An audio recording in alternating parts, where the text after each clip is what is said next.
Jonas Gahr Støre is here, who is the, as you know, the Prime Minister of Norway. He's a great gentleman, highly respected, beloved in his country. And we've had talks on the war with Ukraine and Russia and trade. We're doing very well, I think, on both.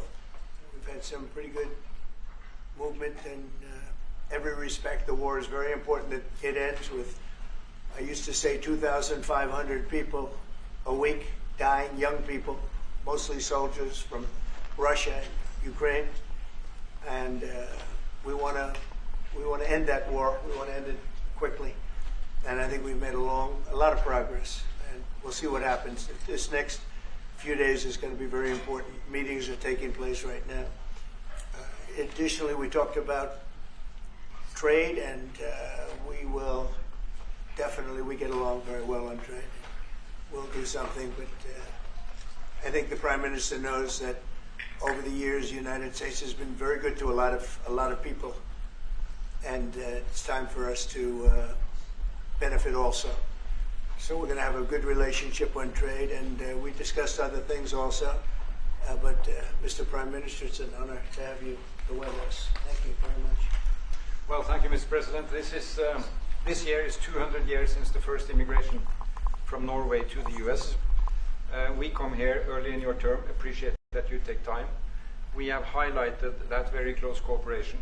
We are allies. We look after security in the north, in the Arctic, a lot of confidence between our services. We have discussed in detail the war in Ukraine. I have saluted the President for his initiative to make progress towards something that can be a ceasefire and an end to this terrible conflict. It is a complex picture, but it needs political will and push, and we have exchanged ideas on that. And then I think the President and his team have been open to hear our perspectives. And on trade, we have also emphasized that we can benefit, both of us, by trading. We can be complementary, and we can find good solutions. But first of all, I appreciate, Mr. President, the spirit and the tone of this conversation, which has been confirmation of a very strong partnership. Thank you very much. Appreciate it. Any questions? Can I ask you Yes. first, Mr. President, have you spoken about the tariff that you want to impose on Norway? Is there a chance that you can lower? We spoke about trade, those tariffs? and we understand each other very well. I think we'll have no problem. You think that you will get an agreement? I think with we'll Norway? have no problem whatsoever with Norway. Did you discuss a possible visit to Norway? Did you discuss a possible visit for President Trump to We Norway? didn't, but I love it. I mean, I've been there, and it is a beautiful place. They have. But I told the President that, you know, he is receiving us early in the term. He's welcome to visit Norway. We would like to have him, and it will be another way of emphasizing this strong friendship. Mr. President, Norway has been a staunch supporter of Ukraine Yes. since the Russian invasion in 2022. Has something been discussed here today that may have altered your views on things? No, we want to, very simply, I have no allegiance to anybody. I have allegiance to saving lives, and I want to save a lot of lives. A lot of young people, mostly young people. It's the war. It's the soldiers. And if we can do that, also, as you know, I got started because the money that's been spent on this war is insane. It should have never happened. And it would have never happened if I were president. But Biden spent $350 billion on this, and it's a shame. And that's what got me involved. And then I looked at, and I see the results. It's horrible. It's a killing field. 5,000 soldiers a week on average. And we want to stop that. We both want to stop that for a lot of reasons, but I would say that is my number one reason. Do you think that you will get Russia to accept a deal that also Ukraine and Europe is willing to? I think so, yeah. I do. I believe they will accept, and I think we're going to get this over with. I hope so, soon. You continue to lack support from NATO allies in your goal of obtaining Greenland. How will you proceed if you don't get that support? Well, Greenland's going to be interesting, but that's for another day. I think we need that for international peace. What are you expecting of your And if you allies? don't have that, I think it's a big threat to our world. So I think Greenland's very important for international peace. Yeah, please go ahead. Mr. President, this morning in Truth Social Post, you used the words, Vladimir, stop. That seemed like a slightly different message, a personal message.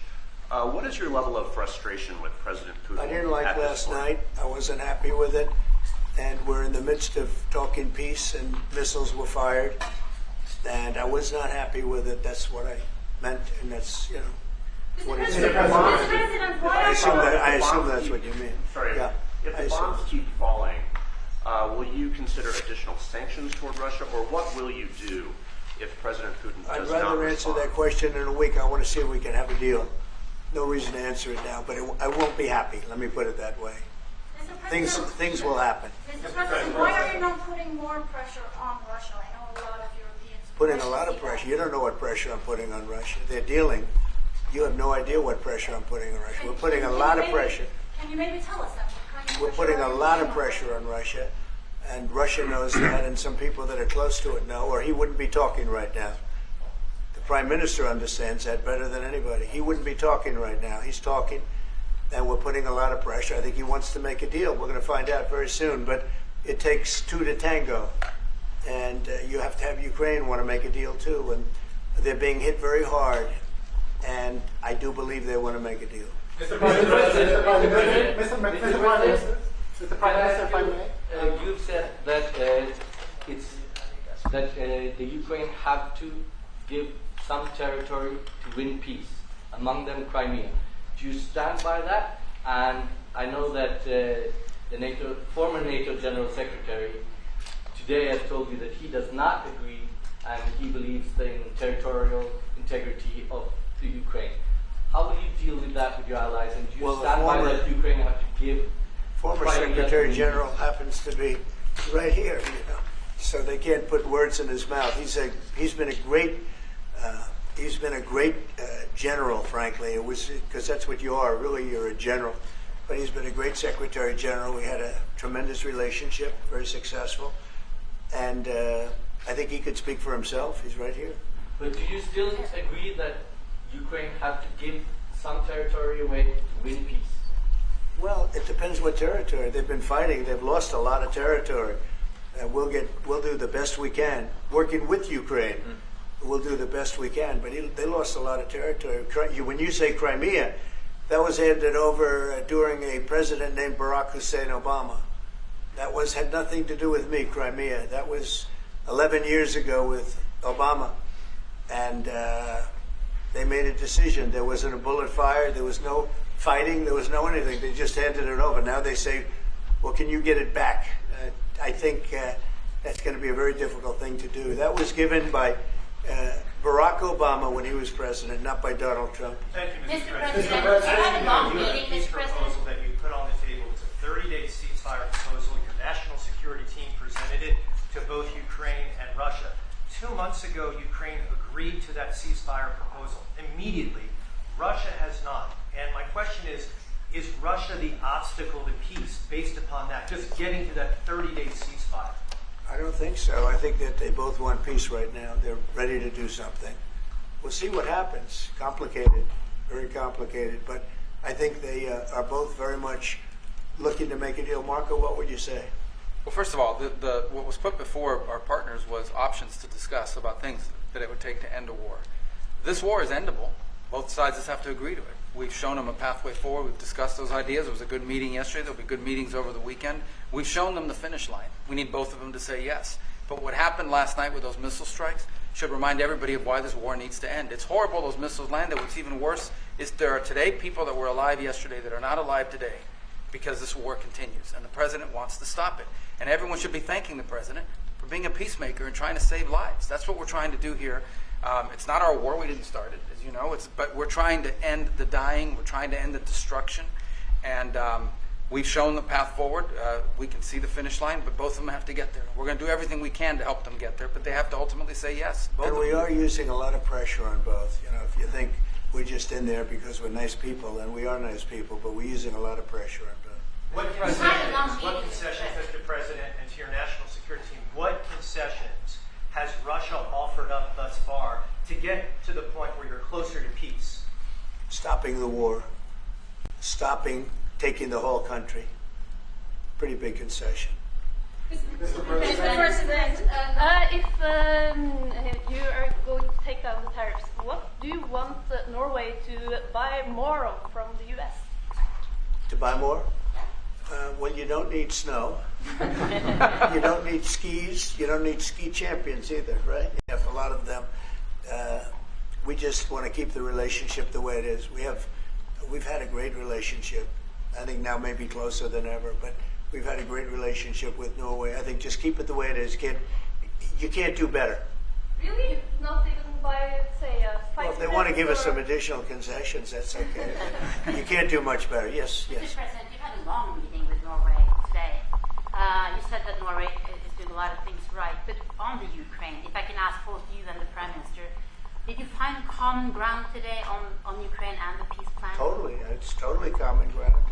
The Prime Minister can speak about it, but I can just say he wants to see people stop dying more than anything else, and he'd like to see it end. He's going to help us end it. Can I say that to move towards an end of this war, U.S. engagement is critical, and President Trump made that possible. That is clear, that is obvious, it's really happening. Now the important thing is that both parties have to know that they have to deliver, and they have to feel the pressure to deliver. Ukraine is under attack. They are defending themselves. Lives are being lost. And we believe very firmly that there needs to be a ceasefire, the initiative taken by the US some time ago. It needs to be respected. And then to move on to something which both parties can own. That is the complicated part in such a dramatic war. And here I believe Europeans and Americans working together, as we do much closer now. I salute the team of President Trump of being open in that process. We had a good discussion on this today.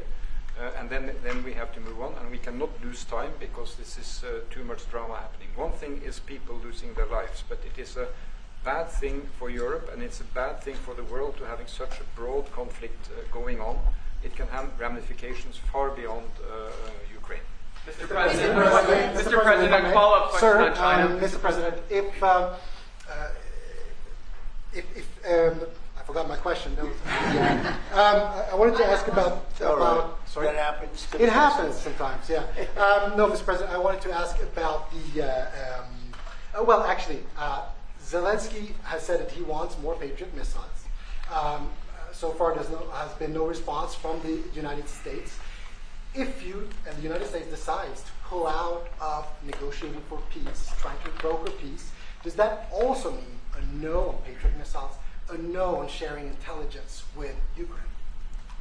Let's see what happens. I think we're going to make a deal. And if we make a deal, that'll be wonderful. We won't have to worry about your question. You can ask that question in 2 weeks, and we'll see. But I think we're getting very close. The Prime Minister feels the same way, and we'll hopefully not have to answer that question. Mr. President, Norway is the third country to be officially invited to the White House after Liberation Day. Why did you invite Norway so soon to the White House? Because I like them. And I like your Prime Minister, and I like the way your government runs.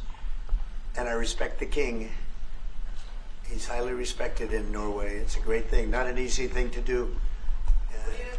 He's done a great job. Yeah. Would you like an invitation to visit the King? Absolutely. You get me that invitation. I just told the President he's welcome to visit Norway. President Trump, we're quite informed. Yeah, please.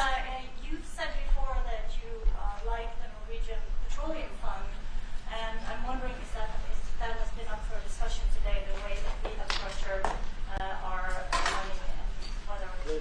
Well, this fund was created in the late 1990s to save for future generations the income from oil and gas.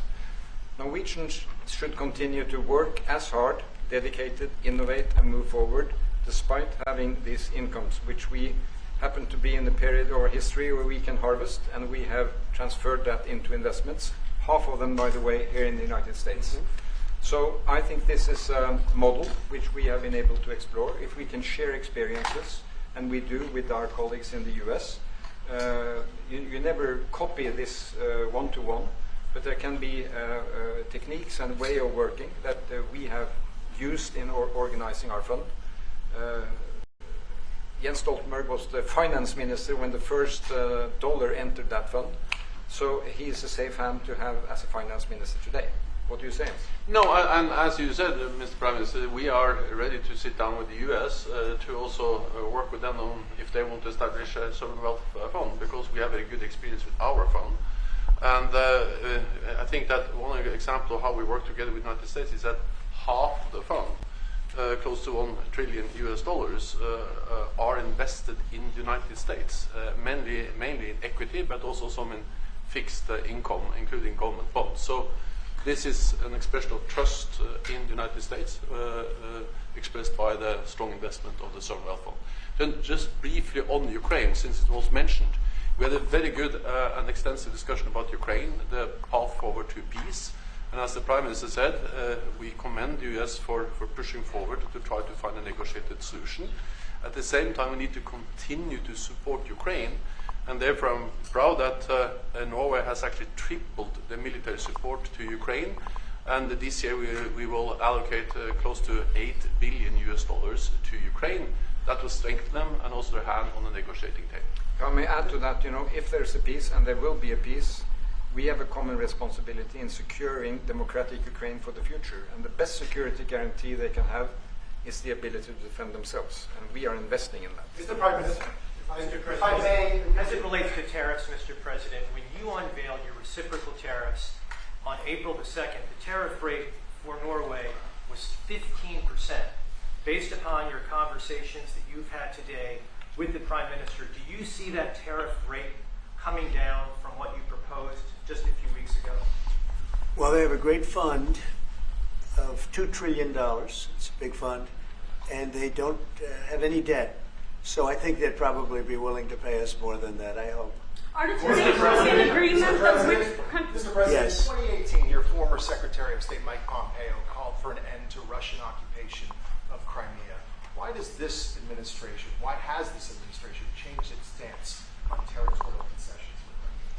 Well, the war started. It would have never started if I were president. This is a war that is horrible. All wars are horrible. This one is in particular bad. And I don't know that you can ever say there's going to be a winner to this, because so many lives have been lost. Not only soldiers, I mean, a lot of lives have been lost. I think that we want to do one very simple thing. It would have never happened if I were president. Zero chance it was going to. And it didn't. People say, how do you know that? Number one, it didn't happen. We never even discussed it. I would talk to Putin about it. It was the apple of his eye. Ukraine was the apple of Putin's eye, but there was never even a thought that he'd go in. And I think he understood that I would not be happy if he did. And it was only when I got out, and when you mention what happened to Ukraine years ago under President Obama and a vice president that was also president later, unfortunately for this country, what happened is large chunks of land were given up, and it was called Crimea, and that was a big thing. That was a big moment. But this isn't my war. This is Biden's war. This is a war that Biden was president when this war happened. But I'm trying to put out the fire, and I think we'll be successful. And if we do, we're going to save a lot of lives. Otherwise, and the Prime Minister had a statement. He said, "This is just a point in time. We're very lucky because this is a point. And if this doesn't happen, this could go on for a long time." Mr. President, will you have meetings with other world leaders when you're in Rome, sir? Future Democrat president? I don't think he will. I think he wants to make peace. I think he wants to end it, and I feel pretty confident of that. But we're gonna know pretty soon. Mr. President, will you have meetings with other world leaders when you're in Rome? Yes, I will. Which leaders do you want to meet, sir? Well, I'd like to meet them all. That would be nice. I'd like to take care of all of them, but we have many of them there, and they all want to meet. They want to meet about trade. And we are making some great inroads and great deals. You might want to speak about that, Mr. Secretary. We had a very successful bilateral meeting with the Republic of South Korea today. We may be moving faster than I thought, and we will be talking technical terms as early as next week as we reach an agreement on understanding as soon as next week. So South Koreans came early, they came with their A game, and we will see if they follow through on that. President, are you rounding up your first Do you think you deserve the Nobel Peace Prize if you manage to create? Do I deserve the Nobel Peace? If you manage to create peace? Well, maybe for the Abraham Accords. I don't want to get ahead of myself on this one, but they say for the Abraham Accords, and by the way, speaking of that, we're going to be filling it up. A lot of countries want to come into the Abraham Accords. You know, we have 4, and Biden did nothing on that one, too. It's the same 4. But they're great countries, and they were brave doing it, and it's worked out very well, and we're going to be filling up the Abraham Accords. They're going to be, I think, filling it up very rapidly. Marco, could you say something about that? There's great, enormous opportunity to grow the Abraham Accords. But I would just point to one thing. Of all the leaders in the world today, no leader is working harder to prevent wars or end them than President Trump is right now. That's why we're talking to Iran. That's why we're engaged with Ukraine and Russia. It's the desire to prevent these wars from breaking out and to end the ones that exist already. And again, I just think it's tremendous for our country to be led by a president who desires to bring peace and establish peace and protect peace. So it's hard work. Mr. President. You know, Marco just mentioned something that maybe we should talk about for just a second, if we could, Mr. Prime Minister. And you're involved in it too, because you've been involved in the world and peace. But I think we're doing very well with respect to Iran, and we're having very serious meetings. And there are only 2 options, and the one option is not a good option. It's not a good option at all.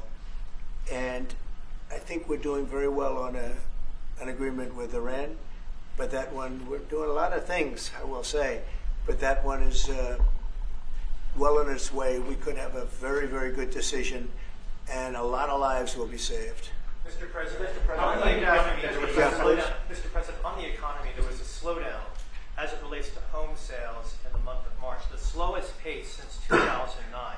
Is that an economic indicator, and perhaps the Treasury Secretary can weigh in on this as well, is that an economic indicator that concerns you about the broader U.S. economy? No, they had very good numbers on housing today, extremely good numbers, and that's despite interest rates, because, you know, if you look at what happened, everyone said, oh, I said I was going to get prices down. I did. Energy just hit $1.98 in a couple of states. It's way down. Energy's down, and we're about $64 a barrel. When I came in, and we were looking at $89, $90, $95. And by the way, that helps us solve the war too. Having those energy prices is a big incentive for Russia to also agree with solving the war problem. Groceries are down. When I was with you 2 months ago, you were complaining about eggs. I said, I just got here. I was here for about a week when the press started saying about eggs have gone through the roof. I said, I just got here. Tell me about eggs. And they happened. They went through the roof, and you couldn't get them. So we just had a big Easter egg hunt at the White House. Thousands and thousands of eggs, and the price was down 87%. So we did a great job. Housing is doing very well. We should lower interest rates. That's the Fed. I hope they lower interest rates. That's the smart thing to do. Be ahead a little bit, although already it's a little bit late. But in the end, we just have a great country. We have a very strong country, and we have every other country. I can't think of one country that doesn't want to negotiate a deal. And they either negotiate a deal or we set a deal that we think is fair. Because we don't have to go through all of these. It would be physically impossible. You know, you have so many people that really understand it, which is a very small group of people here. And we are going to, at some point, just set prices for deals. Some will be tariffed. Some treated us very unfairly. They'll be tariffed higher than others. But we've been ripped off for many, many years. The United States has been ripped off like no country probably in the history of the world has been ripped off for 45, 50 years. And countries have gotten rich by doing that with the United States. We've taken care of their militaries, and military is another subject we talk about. We're not going to make that subject to any of the deals, but you know the same countries that I do, where we virtually take care of their military and then don't get treated fairly on trade. So the people, and I don't blame those countries, I blame the people that sat at that beautiful desk right behind you, because those people didn't do the job for this country, and they let us lose $4 billion a day on trade. We were losing $4 or $5 billion a day on trade when I got here, and now we're going to be much better than breaking even, and we're going to be making $4 or $5 billion a day on trade. So, I don't blame any country, not the worst of them. And we were abused by countries. I blame the President of the United States that happened to be sitting when these deals were made. Disgraceful. When I was here, we had a great 4 years. We had the most successful economy in the history of our country, my first term. And we were very tough on trade. And with China, as you know, they paid hundreds of billions of dollars in tariffs. But nobody else ever did that. China paid not 10 cents to any other president. And but not only China, virtually every country got away with murder. And we just can't let that happen. Thank you very much, everybody. Thank you very much. Appreciate it. Thank you very much.